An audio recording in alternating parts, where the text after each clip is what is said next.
China में एक factory है जो देखने में आम लगती है, लेकिन इसकी कहानी आपको हैरान कर देगी।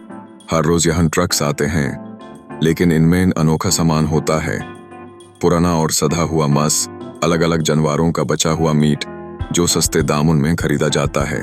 आप सोच रहे होंगे कि आखिर ये मांस कहाँ जाता है।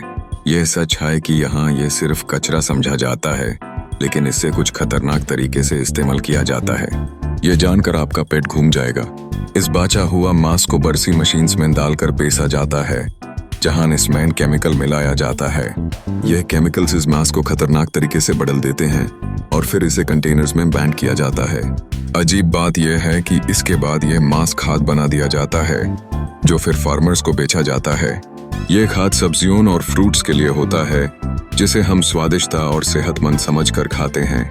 यहाँ तक कि इस खाद का इस्तेमाल दुनिया के अलग अलग फार्म्स तक होता है। लेकिन क्या आपने कभी सोचा है कि यह खाद असल में क्या है? जब आप मार्केट्स में फल और सब्जी देखते हैं, तो आपको उनकी सुंदरता और ताजगी कोरी होती है। आप सोचते हैं कि आप जो खा रहे हैं वो स्वस्थ है, लेकिन इस खूबसूरती के पीछे का असल सच अंधेरों में छुपा होता है। हमारे हाथ में न आते ही ये फल और सब्जियों को हम अपनी सेहत का हिस्सा समझ लेते हैं। लेकिन क्या होगा अगर हमें ये पता चले कि इनका असल रश्तरित ही किसी है? यह सोचने की बात है, क्योंकि कभी कभी जो चीज हमें ताजगी लगती है, उसका असल सच सिर्फ एक बड़ी खुदाई है जिससे नहीं देखते।